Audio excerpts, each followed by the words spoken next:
Bolo Wanaka, ladies and gentlemen, and welcome to this university debate. This morning, ladies and gentlemen, we will have a very rousing debate around the theme of the project, which is building Pacific confidence in elections in Fiji through civil society action. And the purpose of today's event is to allow for the critical engagement of young people on different aspects of the elections and to add to the national discourse on the topic. This is also live streamed as well, ladies and gentlemen, so we encourage you to please wholeheartedly support your debaters. Also, just by way of unspoken rule, could we all please put our phones on vibrate now?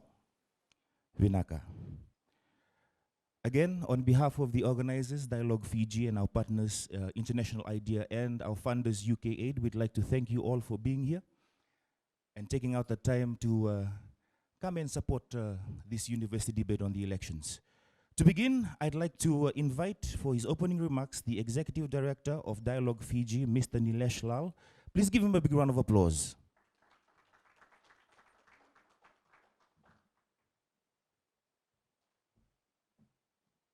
Thank you very much, Ellen, the Master of Ceremonies for today's program. The Associate Dean Research at the College of Humanities and Education, the Head of Department of Ethics, other faculty members of the department, students of the Fiji National University, also of the University of Fiji, the chair and board members of Dialogue Fiji, esteemed judges, the other invited guests, ladies and gentlemen. It gives me a lot of pleasure to welcome everyone to today's event. We thank you for your attendance here this morning on a Saturday. We thank you for your interest and enthusiasm in this debate competition. As has been mentioned by the Master of Ceremonies, this is part of our UK-funded project, so we'd like to extend our sincere appreciation once again to the people of the United Kingdom, and in particular the Conflict Stability and Security Fund, through which we have received this funding to do a project on elections in Fiji. As you would know, Fiji has had a brand new electoral system that was instituted in 2013 and through the Constitution, and then subsequently there are other legislation such as the Electoral Act of 2014, the Political Parties Act of 2013, and the Electoral Registration of Voters Act of 2012, which gave rise to a brand new electoral legal framework in Fiji. And for the first time, we adopted a system based on the proportional representation family, which of course is the most popular electoral system in the world today, and for very good reason.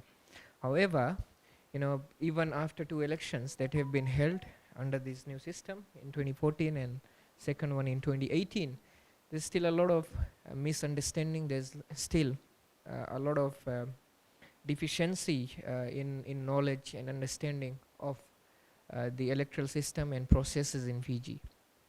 And this has obviously implications for the acceptance of election results and the legitimacy of incoming governments.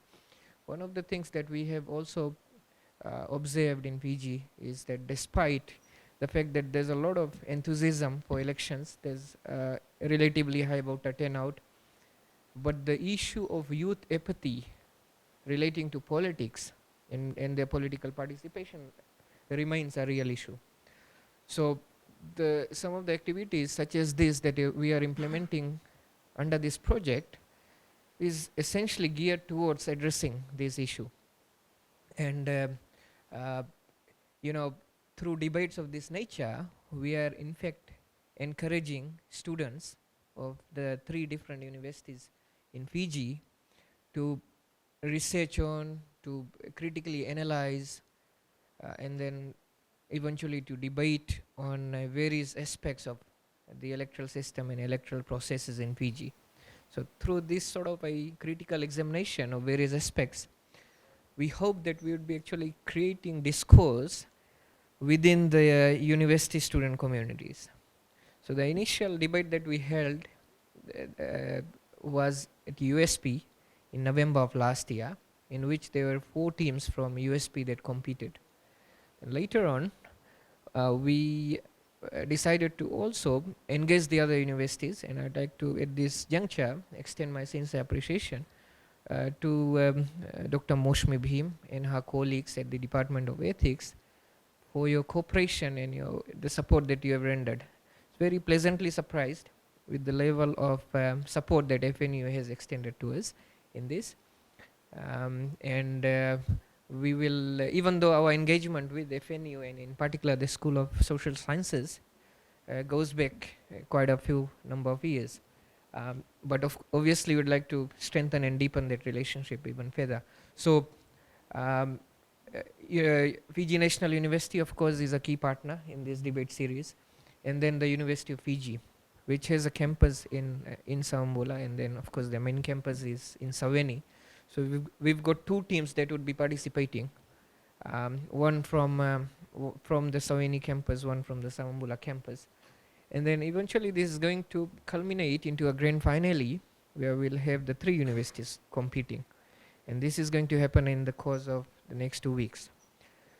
So we thank everyone that has contributed to making this this event a reality today, and we definitely look forward to a very interesting debate that's going to happen very soon. So again, I'd like to also extend my best wishes to all the teams. I know you guys have prepared hard, and we hope that you would be able to we hope that in fact we look forward to a very stimulating debate. So thank you once again to UKAid, thank you to International IDEA for collaboration in this project, and thank you to the Fiji National University and the University of Fiji also for your collaboration. I'd also like to finally thank everyone for your attendance here. Vinakavakalibu. Ladies and gentlemen, a big round of applause for the Executive Director of Dialogue Fiji. And now, ladies and gentlemen, I'd also like to invite for his remarks the Chairperson of Dialogue Fiji, Mr. Nemani Mburesova. A big round of applause. Thank you for this opportunity. On behalf of our Board of Directors and also the Secretariat, wish to welcome you all to this particular debate. We've had one at USP, which went very well, but this particular one, as we now face the 2022 election, Fiji elections, we need to understand better what is happening. And I'm sure all of you who are here today are interested in that. And the various perspectives of the elections, which will be debated this morning, would give us a better understanding of what is expected to come. Let me just welcome you again, and I hope the team that wins gets us to understand a little bit better on the various aspects of the electoral system that we have here in Fiji. I know a lot of us have got commitments today, but it's good to see there's a big audience here from not only from outside, but also within the university. And I must thank the Department of Social Sciences for having organized this particular debate here today.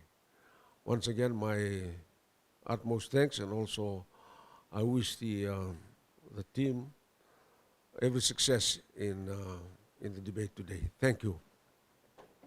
Vinaka. Ladies and gentlemen, after those remarks, I'd also like to invite Fiji National University Associate Professor for the Department of Ethics and Governance, Dr. Mosmi Bhim, to say a few words. Please give a big round of applause. Thank you for that introduction. Actually, I'm assistant professor, not yet associate professor, just a correction. And thank you, Dialogue Fiji. We appreciate being invited as a partner to these events and for our opportunity for our students to participate. So representatives of Dialogue Fiji, student debaters from the University of Fiji, student debaters from the Fiji National University, our fellow staff and students from FNU, and members of the general public. I welcome you to the university debate competition today on elections. Elections is an important topic because it is the process by which people choose their representatives to govern and lead their country on their behalf. Abraham Lincoln, who became the President of the United States in 1861, defined democracy as government of the people, for the people, and by the people, whereby people choose their governments through the process of elections. Taking part in elections is guaranteed in the Universal Declaration of Human Rights, Article 21, the right to participate in government. This enshrines the right of citizens to vote in elections, engage in discussion and debate on elections, and to stand in elections as a candidate by forming or joining political parties or as independents. The youth of today are the custodians of their society tomorrow. You youths are so vital for our today and tomorrow. And this is a message from our Dean. In the Itoke language, we say, you are kawa, our tomorrow, literally, which means our bridge to the future. So in the debate, we hear your voices about how you envisage what is it you want for a balanced future, a better and inclusive tomorrow. It is therefore imperative that you participate actively in elections where different views are presented on platforms by different political parties, reminding ourselves that each set of views is meant towards the betterment of living conditions, livelihood, and well-being of the population and also the whole ecology. We at FNU pride ourselves on our values. In short, it is called CHASE, which stands for care, honesty, accountability, service, and excellence. And I believe the debate shows and supports all of these very deep values that our university and also our people cherish. For the FNU students, particularly those in the Bachelor of Applied Social Science program at the undergraduate level and the Social Policy program at the postgraduate level, this debate offers the greatest opportunity to present and contest ideas with fellow University of Fiji students. And we welcome the University of Fiji students here.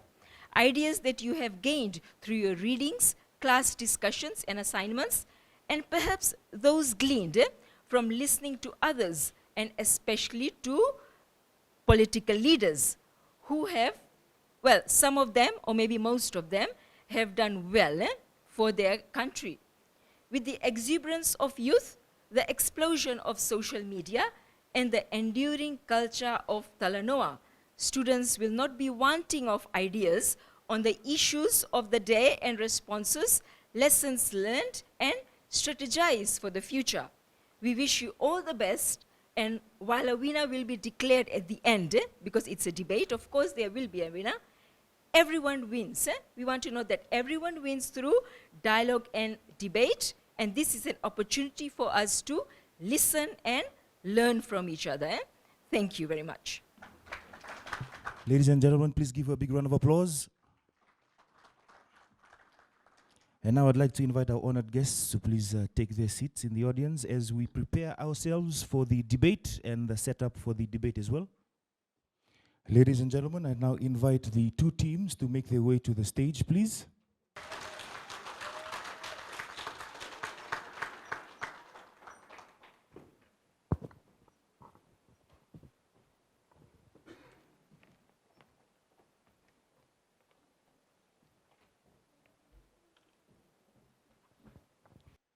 Ladies and gentlemen,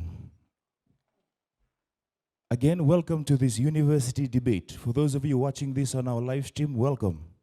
Before we begin and introduce our judges, we will begin with our teams, and we'd like to introduce, first of all, in the negative, the team from University of Fiji. Your name and what do you do at Uni Fiji?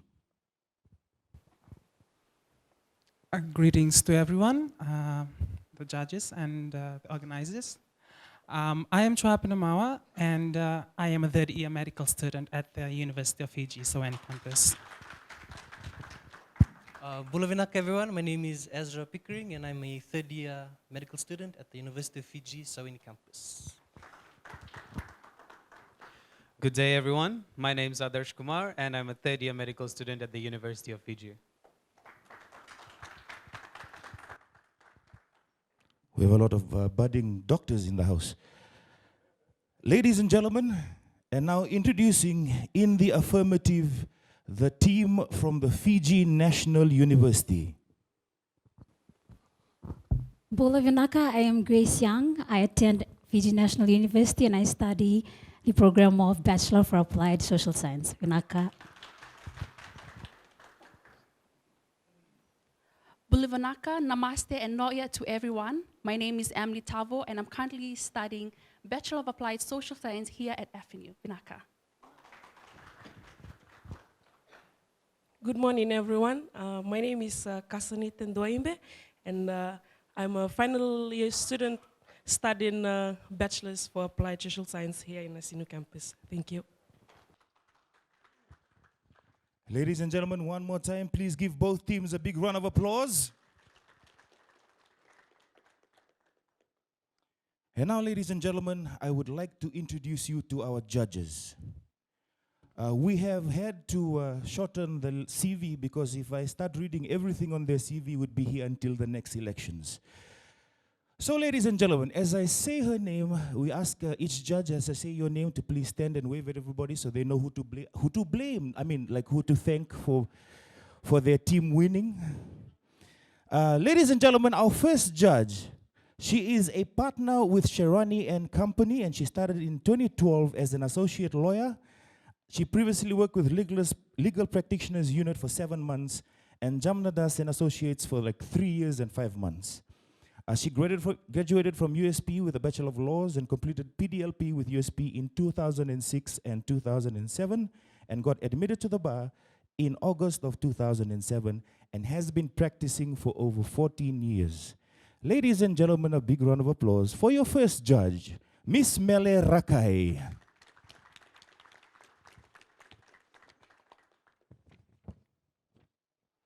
Our second judge, ladies and gentlemen, attained his Bachelor of Laws from the University of the South Pacific in 2018. He completed his professional diploma in legal practice and was admitted to the Fiji bar in 2018.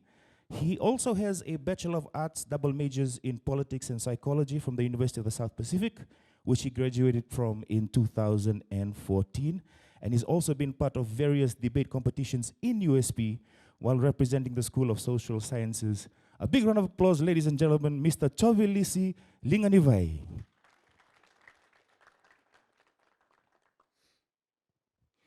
And your final judge, ladies and gentlemen, graduated from, it doesn't say the name of the university, it just says graduated from University of Fiji. All right, University of Fiji with bachelor's in, with a bachelor's in law, and has been admitted to the bar.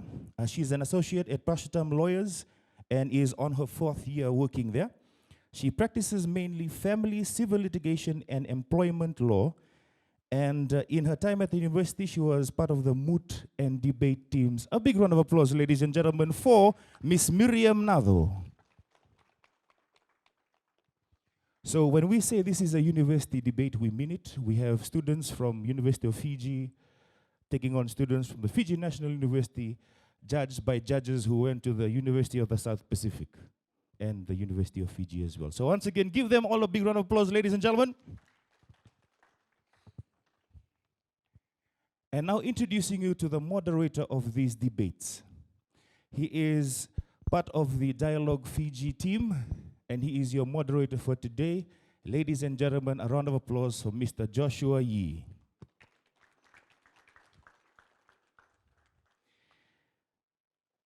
And also, ladies and gentlemen, introducing you to your timekeeper.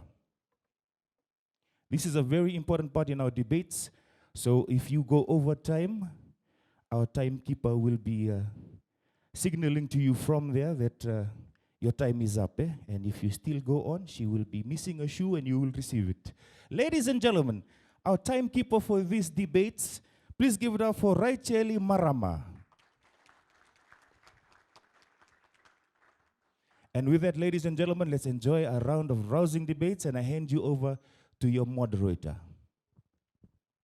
Bolwinak everyone, thank you again for coming here today on a Saturday, on a wet Saturday. I'm the moderator for this debate, so basically I will be ensuring that our debaters abide by the guide and the format that we have sent them. The structure, for the benefit of all those that will be tuning in via live stream on our Facebook page, and also to those of you that are present here, is as such, where the first speaker from the affirmative team will be speaking or presenting her arguments. They'll be speaking for roughly 10 minutes. Each speaker will be given 10 minutes to speak. Then after the first speaker from the affirmative, then we'll have the first speaker from the opposing side, and then the second speaker from the affirmative, then the second speaker from the opposing side, and then we'll have the opposing teams. The third speaker is the last person from the opposing team, sorry, if that makes sense. Each speaker will be given 10 minutes to speak. I will, with the help of our timekeeper, Racheli, we will be putting up A4 papers with 2 minutes. So if you go by 8 minutes, when you are reaching the 8-minute mark, we'll put up the paper, and when you see that 2 minutes left, you know you should be rounding up your arguments and your points. The next time I lift up an A4 paper will be when your time is up. I hope that's clear for everybody. So yes, I guess we can begin with our debate proper with the first speaker from the affirmative side, Winak.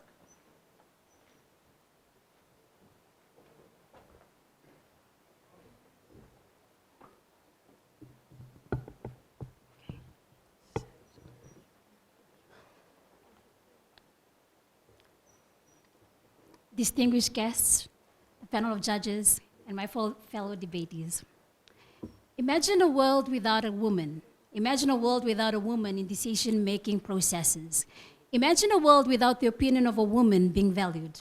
Quotas are a type of affirmative action or equal opportunity measure used to address the change in the involvement of women and minority groups in traditionally underrepresented areas of society, such as employment, education, and political institutions. Quotas often entail allocating a specified number of percentage of seats to underrepresented groups.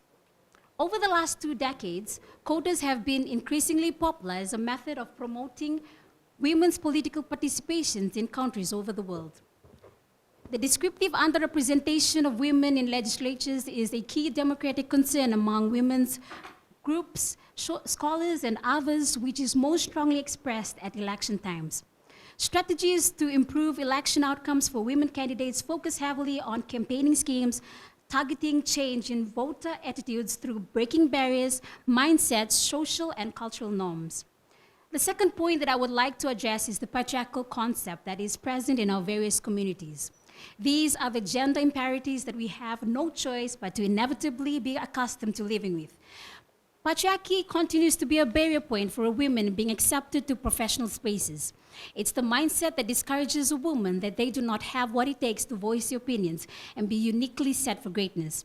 On the 18th of August 2021, a comment was raised in Parliament by Minister for Agriculture, Dr. Mahendra Reddy, who criticized opposition whip Linda Tambue's attire in Parliament, calling on Speaker Ratu Apelina Latikau to look at her dress code.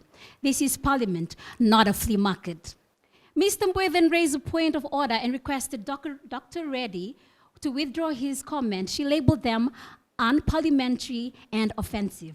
He is not the Speaker of the House. If he has an issue, he needs to write to the Honorable Speaker, and also saying that it is very shameful and the comment made was misogynist.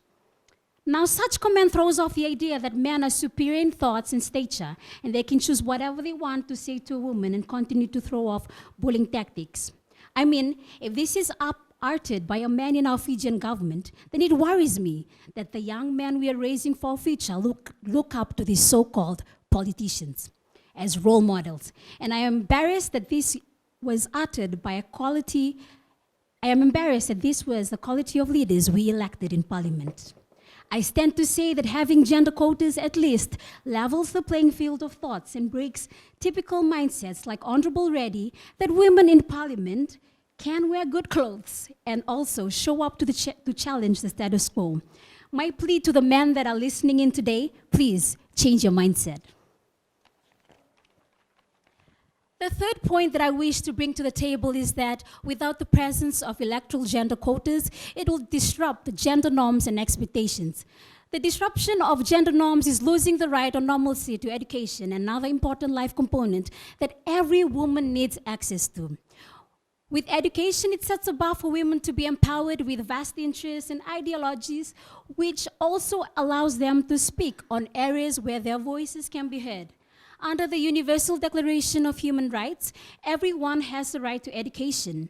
Imagine wanting to promote a gender quota system in areas only to be deprived of education. According to an article on Al Jazeera, it stated that women in Afghanistan have been stopped by the Taliban's open access to education. As a woman myself, I don't think I could see myself being stopped from learning new things or to be exposed to theories, teachings, and ideas that spike my interest. A country like Afghanistan strongly needs the existence of quotas. In fact, an electoral quota that's so young women could be able to stand up in areas, in parliament also, and rise against the discrimination. Sorry. Now let me shift your attention to why gender quotas and reservations have significantly improved women political representation at national and local levels. My fourth point is implementing gender quotas at the grassroots level. This means that we can implement a percentage of women to be present and involved in various groups, municipal markets, workshops, and even in debate groups. Having opinions and views from a woman to be present in setting and overcoming barriers of discrimination and unequal views. I look to the opposing side. I notice the absence of a woman in the debate group. Again, I feel that there should be a quota present in debate settings as well to prevent discrimination against women. Adding on, according to Mr. Nilesh Lal, who sits in our presence today, who wrote on the 2018 Fijian elections on the insights to electoral system in Fiji, it stated that if there is less women in parliament, they can do so little to address the issue of women, as it being a tiny minority in representation. Moreover, it is also considered good to have several women together in the legislature to feel confident in raising women's issues. Quota regimes, therefore, have emerged as an effective mechanism of ensuring that women constitute at least a critical minority of 30 to 40%. To this, number of countries have also well implemented legal gender quotas in their political representation in the quotas, which is now seen in France, Belgium, Bosnia, Slovenia. In this case, Fiji, there is no legal gender quota. You see in our parliaments, as of 2016, there was only 8 women recorded in parliament. We also record to be the highest number of women in the Pacific. Imagine, 8 women. But today, we still don't see and feel that we are underrepresented. A few days ago, I asked Dr. Mosme to explain to her knowledge the understanding of what democracy means to her, to which she willingly answered, true democracy is when leaders are elected by the people and its people hold their leaders accountable. Now today, I also speak from when Prime Minister Indira Gandhi said, who championed the voice of our people, even if I died in the service of the nation, I would be proud of it. Every drop of my blood will contribute to the growth of this nation and make it strong and dynamic. Great women leaders have reason to lead and make their voices heard in their different spheres of influence. A woman has the power to make critical decisions in a time when chaos exists. A woman has an urgent step now today to make changes, even in their little groups. Before I take my seat, I ask that you ponder these questions. Are you in a democratic country? Are you in a democratic country that values the voice of a woman? Thank you.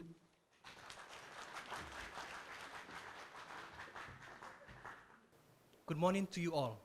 Now, in rebuttal to the first speaker on the affirmative side, now gender quotas are not a guarantee or prerequisite that will ensure the improved representation of women's needs and interests. In fact, not all women in legislature seek to advocate for or promote women's concern, while some men actually do. So advocacy for women's matters are not necessarily guaranteed through symbolic representation, because men can advocate for women as well. Now, it is often perceived that the implementation of gender quotas in parliament are deemed functional for pushing the representation of women in government and society at large. However, this is in fact not true. This system of electing women into parliament lacks accompanying measures and other legislative acts. To put it simply, this gender quota promotes the glorification of women as mere tokens. Now, to label women as tokens in parliament only to fulfill an electoral obligation thought to empower women's voices, in my opinion, is not the right step in the direction of women empowerment. Now, insight into Fiji's current electoral system and take into account our last election, both men and women were voted into parliament based off their influence, knowledge, expertise, leadership, authority, and groundwork.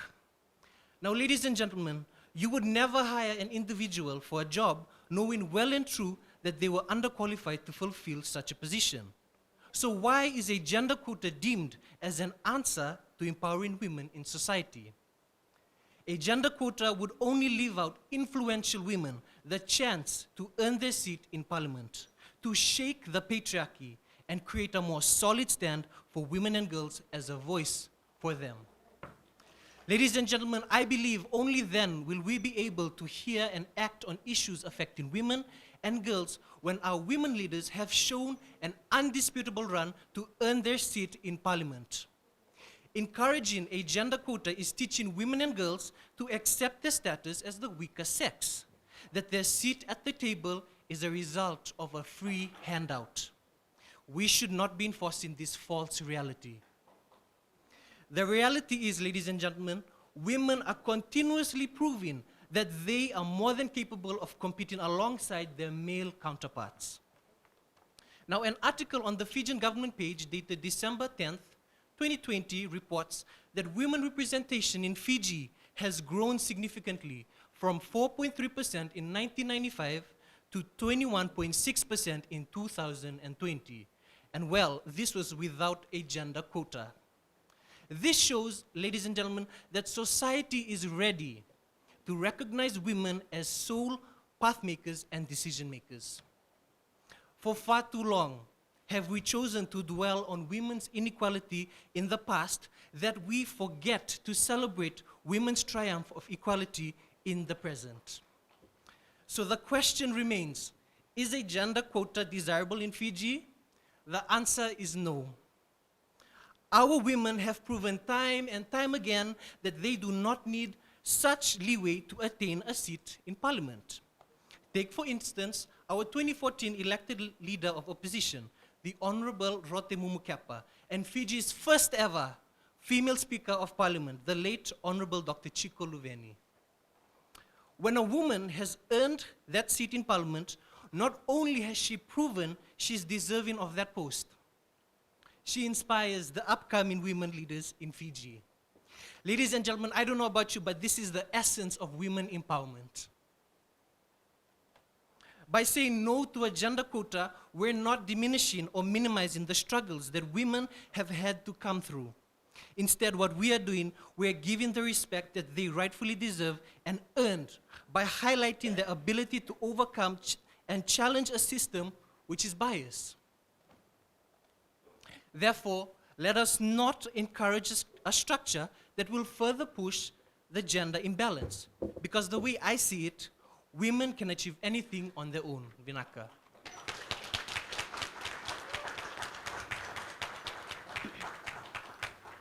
Good morning, honorable judges, members of the opposing team, audience, and my fellow co-speakers. I, Emily Tavo, hereby express my gratitude for your interest in this debate based on the issue of building public confidence in elections in Fiji. As previously stated by the first speaker, I strongly support the motion, and that is, my dear audience, the electoral gender quota is desirable in Fiji. Before I begin with my first point, I would like to share a quote with you all by a famous woman leader, Michelle Bachelet, who is the former president of Chile, head of the UN Women and Defense Minister, and I quote, "For me, a better democracy is a democracy where women do not only have the right to vote and to elect, but to be elected." I quote, unquote, sorry. In the political world, gender quotas ensure that the parliament truly reflects the population it represents. When a parliament consists of only men, it becomes very hard to gain broad support for political decisions and to demonstrate that every citizen can be elected. Moving on, gender inequality is one of the most primitive and oldest forms of inequality. As you have seen in our past history, it is given that the cultural, social, economic, and political factors have put forward the barriers to women for the inclusion in the parliament and political systems. Sadly, it is very much a reality not just in Fiji, but all the parts of the world. Furthermore, in many countries, women do not have equal access to education, healthcare, safety, work, or political decision-making. So therefore, dear audience, having in place gender quota in Fiji will achieve the key to understand the importance of women participation into the parliament and to help in decision-making, such as the gender inequality that exists in our very own backyard. And as I reiterate from our first speaker, the playing field that women are to be represented is unfair. For instance, according to an article written by Vijay Narayan on Fiji Times, that under the electoral parliament passes proposed electoral law requires people to use their birth certificate name to be registered as a voter under the Electoral Registration of Voters Amendment Bill. Adding on to this bill, it has also stated that in any applications or submissions will be only required to accept the name of an applicant as it appears on the original birth certificate. Now tell me, the audience, with all the inconvenience in this world, this affects most married women. For example, a married woman who lives in remote areas, who does not have access to the city in terms of transportation and other financial. Moving on. A woman is denied the opportunity to vote because of the personal details that she has on a voter's registration card is different from a birth certificate because of the additional surname that she has. That means that this law is basically trying to prevent women from having a seat at the table. Not only does this electoral act is an inconvenience, but also places barriers for women to partake in decision-making processes, whether it through be voter, candidate, or even an electoral administrator. She should never be denied the opportunity to vote because of the change in this law. Adding on, women make up 50% of the world's population and still are faced with the challenges of being underrepresented in political systems. Therefore, I strongly believe that women should be represented in parliament because we are as equal in terms of making thorough decisions in all aspects of life. Women have the rights as citizens to equal representation. For instance, according to the Parliament of the Republic in Fiji, women representation in parliament has increased over the years, reaching 24.9% in 2020 compared to 11.3% in 1995. However, women's parliamentary representation in the Pacific region has been historically low. At the most recent elections that was held in 2018, women were key players as both voters and candidates. The election saw women took a record number of seats in parliament, due in part to an increase in the number of female candidates. 56 women stood in 2018 compared to 44 in 2014. One way we can bring forward this motion, which is electoral gender quota is desirable in Fiji, is by investing more in women's economic empowerment, which put forth a direct path towards gender equality, poverty and an inclusive economic growth in the country. According to the Fiji women's rights movement, the consensus show globally that strong economic performance requires women to be given opportunities and resources to participate freely in an economy. Gender quotas help rectify women's underrepresentation in prominent positions, and it makes it entirely for women to take up managerial roles in political, economic, and economic systems. Furthermore, having the electoral gender quota challenges the status quo, which is the leadership or a set of agenda, when men are always seen to be making the decisions, but yet they lack the views of a woman. A likely example of this is the current government of Vanuatu. They have 0 example in parliament, so that clearly illustrates that there's no women to share opinions. I mean, a minister from women is a man. How can a man speak on issues that are affecting women? According to the research by the UNDP, Pacific Women in Politics, after the 2020 nomination processes, there are a total of 295 candidates, of which 17 were women out of 50 political parties. And that it itself is a country without a gender quota. As a woman, the audience, I believe that a woman will be the best person to address the women issues because she not only represents herself, but our future generation of children. The women issues because she has gone through them, through the life stages, and knows the main issues faced by women in all areas of life. Furthermore, in order for one to understand the significance of gender quotas, it is more important to emphasize the idea that a more representative parliament produces more prudent policy outcomes, given that a parliament which is predominantly composed of a particular citizen body making decisions for.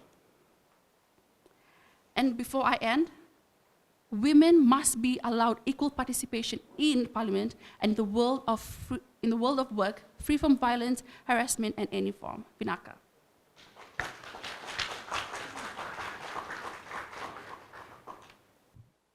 My respectful greetings to one and all present here today. To get things started from the rebuttal side. Well, all the things sound very interesting to the ear from my fellow debatees, but allow us to ring the bells of clarity and reality at once. First of all, the gender quota is not desirable from my side of from my teammates. And moving on to what she had stated about the maiden's name and the clarification in the electoral ID. So that was cleared by the Supervisor of Election, Mr. Mohammed Sanim, that it can be either of those that can be presented with a valid BC. And this gives women the chance to represent of which name they want. It can be their maiden's name or their husband's given surname. Okay, moving on. Psychological research has constantly shown that when someone else forces or rewards people for doing something, they become less motivated about the task. Along other salient statements written by Joyce He and Sarah Kaplan in their study titled Gender and the Economy in 2017, one major emergence from the study was no trickle-down effect. Much of the conversation by my fellow debatees is gender quotas increases the women representation. There's greater mass of representation of women in the parliament. But taking an example from Norway, which also employs gender quota in their parliament of 40% back in 2017 and recently of 45% in their parliament, state that where women hold 40% of leadership and critical mass representation, do not have the positive effects trickling down to the lower levels of the organization. The positive impact is only situated at the upper levels of the organization. Therefore, this gender quota fails to provide positive impacts at the grassroots level. And let me further state that greater female representation in the electoral field or gender quotas will not correlate with performance. Moving on to the next point. Gender quotas are undemocratic because voters should be able to choose who they want to be representing them. Keeping in mind the current electoral system of Fiji, which is the open list PR system, Having gender quotas in the election restricts the rights of the voters and is an attack on democracy itself. The way we see it is that gender quotas have the erroneous idea that only women can represent women, while men can only represent men or women at both. Taking in this mind, this would be against the female candidates contesting for an election, because this would be against that they wouldn't get a mass representation and they wouldn't be able to get in power and achieve that threshold that Fiji holds of 5% currently. Gender quotas imply that politics and politicians are elected because of their gender, not because of their qualification, expertise, and this could prove incompetent in the elections. While women having elected merely to occupy the quota seats may not be seen being competent with the other standards. Two major consequences arise from this. Firstly, this is again a target on liberal democracy. Secondly, quality of politicians representing the voice of the people is downgraded immensely. The substantial question I pose to my fellow audience and to my fellow debaters is that, do we really need gender quotas? Or are we sweeping the issue of gender equality under the carpet? Because Fiji has granted equal rights to both men and women before the law, then there is no need to favor one gender over the other at this point in time. Gender quotas would not have been significant, gender quotas would have been significant and welcomed if men and women were not equal and inequality prevailed before the law. If you say that men were favored into politics or leadership roles previously due to the time periods, due to our cultural factors, due to our social factors, and other factors that were prevailing at that time period, but now introducing gender quotas will favor the female. This is repeating history, but inversely. Now the women will get to rule and there'll be gender biasness all over again. Gender quotas in elections are not the miracle solution to gender equality, to gender inequality, please take note. Or at least as a political signal showing concern for the subject without implementing more structural policies to fight the more deeply rooted consequences reproducing the inequalities in our society.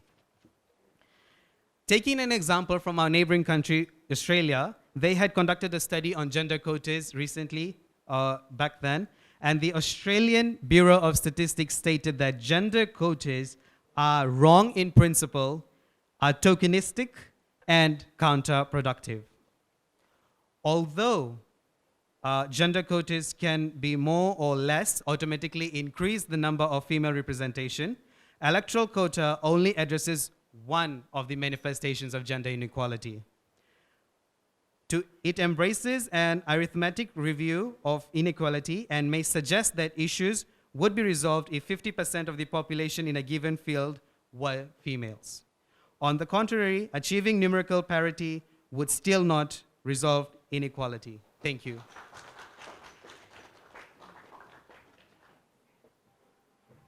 Bulavinaka once again, everyone. I am the third speaker, and as per the format, I will first summarize and conclude our side of the debate before we give it again to the affirmative side. I'll begin with the wise words of the first British Prime Minister, Margaret Thatcher, and I quote, "When you want something, ask a man. When you want something said, ask a man, actually. When you want something done, ask a woman."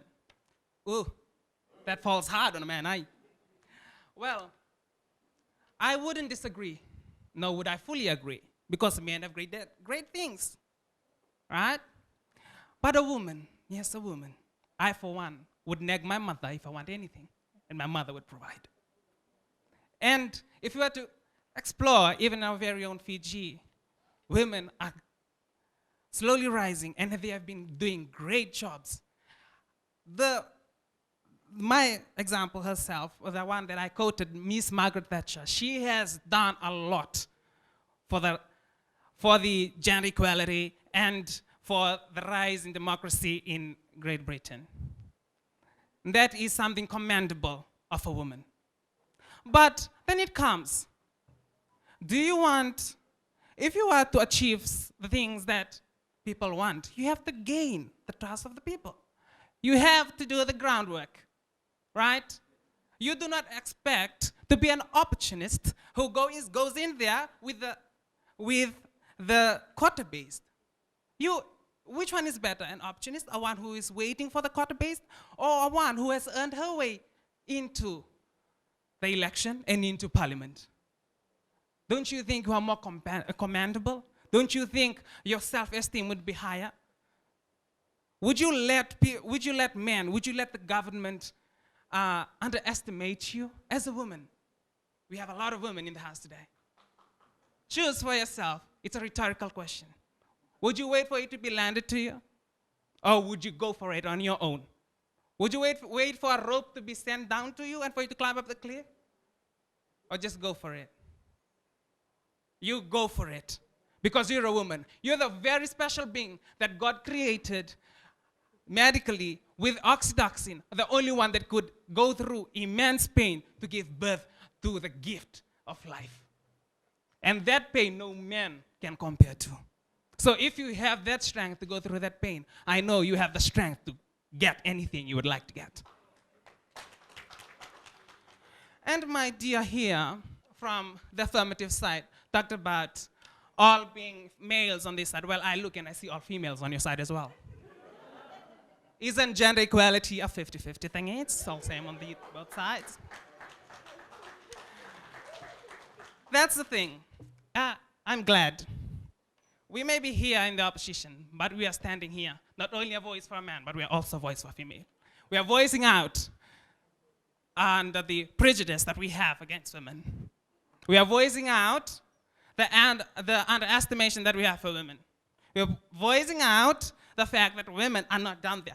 In fact, they say that behind every successful man, there is a strong woman. You don't have to be behind now. Do not be in the shadow. Come to the front. If you can build that man, you can become that man.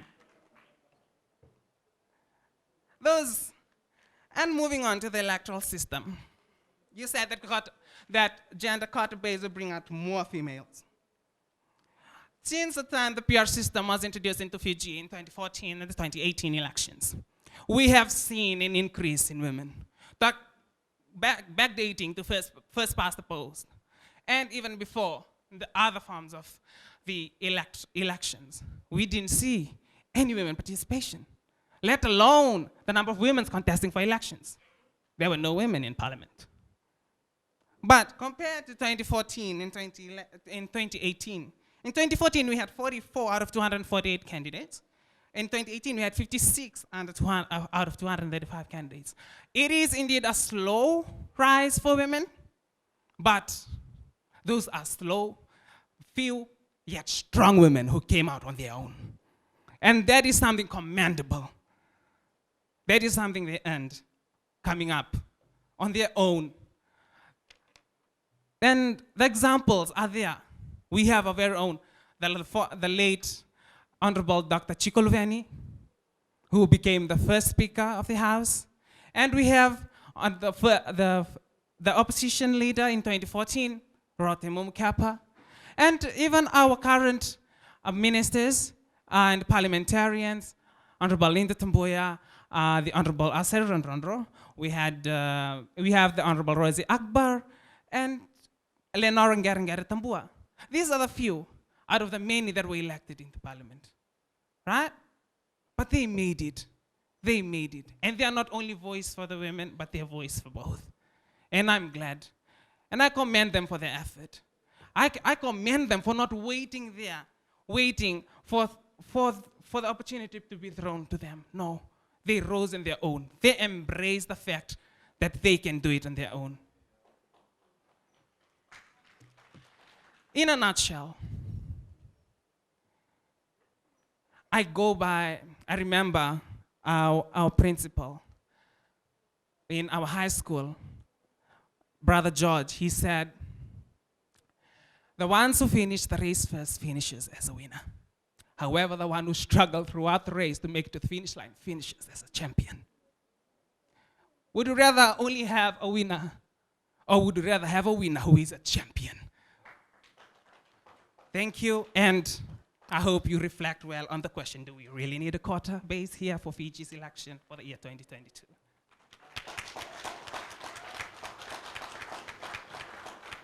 the Honorable Chief Guest, panel of judges, and dear audience.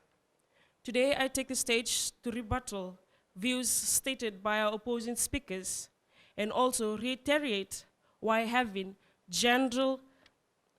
electoral gender quota in Fiji is important. As our third speaker I've just mentioned, when you want something done, you ask a woman. So personally, I would say, if you want something done in Parliament, you ask a woman. So I would agree and bring out and dish out to everyone that a woman deserves a place in Parliament.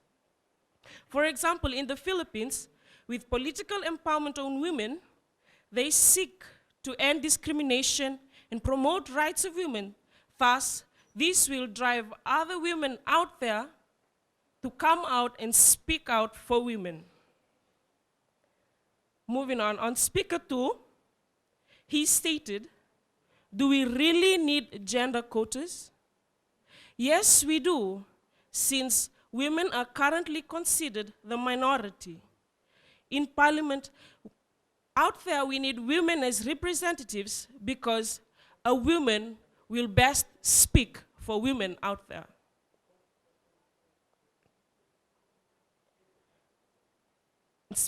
And with reference to speaker 1, he mentioned, a man does not know what a woman goes through and issues that they go through. Exactly. Men have no idea of what they go through, of what women go through, and that is why we need women to stand out there and represent other women. Most commonly, we have seen men being leaders, men being superior, women being suppressed. That is why we need women out there to represent other women, so that, because women will only know what's best for herself and others. In conclusion, as a woman, I personally understand what it is like being a doctor and a sister, and of course, a career woman. With multiple roles women play in society, thus, if women is given the opportunity, it would be a really great asset. A woman will be the best person to speak on women issues, physically, emotionally, and many other backgrounds of a woman's roles in society. I guarantee if a woman represents other women, that woman will never be easily deterred. Rather, she will be a powerful advocate for all. Thank you.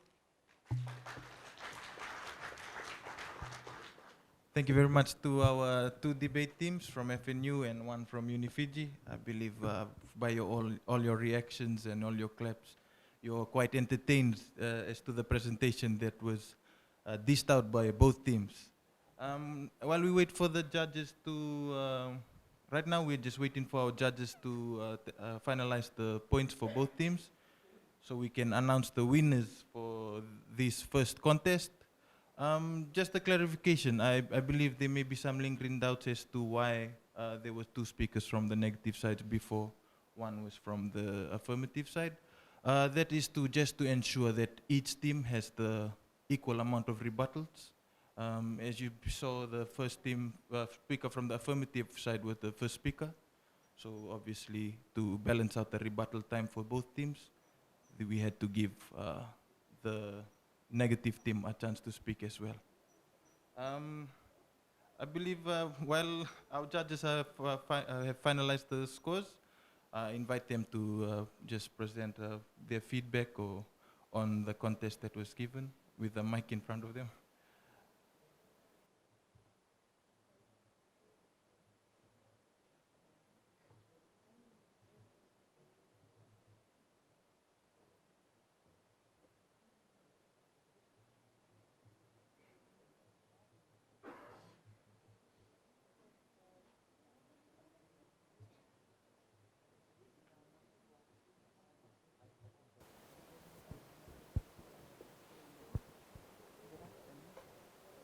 Thank you. Good afternoon, everybody. Congratulations to both the teams.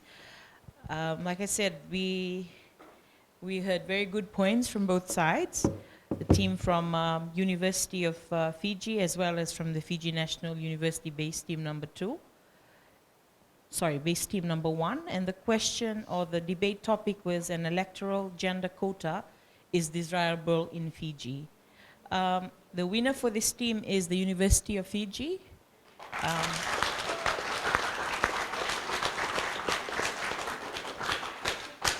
Our marking sheets will be available for the moderator and anyone else from the universities that would like to look at them. The topic, when we're looking at the judging criteria, we're looking at the understanding of the topic. You all gave very good points. And when we're looking at that, we're looking at a clear understanding of the topic. So the topic is asking you whether you're for or against gender quota. So we found very good points, a lot about gender equality, but you are not actually answering whether you are for it or against it. So we found that the University of Fiji came up with stronger points of why gender quota was not a good option for Fiji. So they came up with more stronger points. As opposed to Fiji National University, each of the ladies spoke very well, but we found there was more reading. You were reading more into your material than actually addressing the audience. We also found maybe you, because you're women, you came out more strongly about the gender inequality and didn't really focus on the topic. So while you have some understanding, we found it was not coming out in your points. But we found that each of you spoke really well. You believed in each of the points that you said, and it was wonderful listening to each of you. I'll now give it to the judges if they have any other points they'd like to add.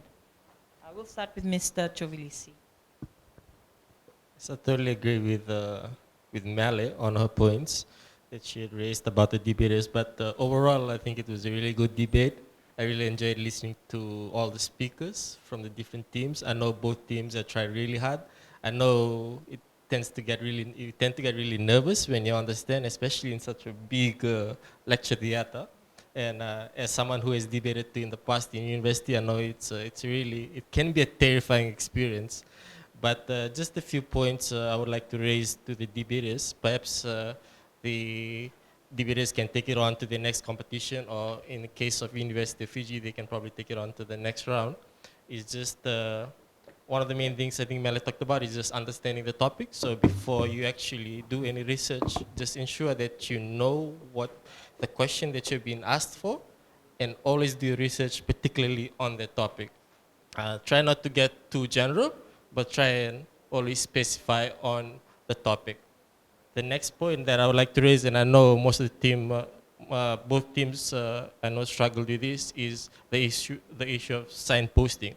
Signposting basically means is that when you start off with your argument, always ensure that you at least summarize the point that you will address, and always try and use words such as, firstly, I'm addressing this topic before you talk about it. Just don't move from point to point without actually stating that you're moving to that point. That makes it easier for the audience to follow your arguments. And the last part is just the use of relevant examples. I know both teams, I know this is a debate competition, and most teams tend to use news articles from media organizations, which is not a bad thing overall, but always try and use research articles. I know most of you are university students, and I know when you write your assignments, most of the lecturers don't usually like the use of media articles. So always try and use journals, books, or research from other researchers just to support your points. I think that's just my main takeaway from this. Thank you. So Chovis just basically said what I wanted to cover, just a few additional points. When rebutting, try not to get too heated in the moment that you deviate from what you're supposed to be talking about. Third speaker for negative, you did quite well, but I felt that there was a point in your discussion where you were going for the affirmative side again there. Ladies, good job. Just on, just reiterating what they said. It matters to pronounce words correctly. It matters to know what you're talking about. And I think this goes for both teams. When reading statistics, and quoting from articles know what you're actually talking about. Because it seemed as if you were just pulling things off the internet and just feeding it in to make it look like you had resources to support your arguments. But other than that, good discussion, good debate, and I wish you all the best. Vinaka. Can we have another round of applause, please, for all our debaters? Congratulations again to our winners who would be advancing to the third contest, which will also take place today. Thank you very much to our affirmative team from FNU also for your participation today. Before I send them back to their seats and invite the other team, I'd just like to get everyone to just give them another round of applause, please.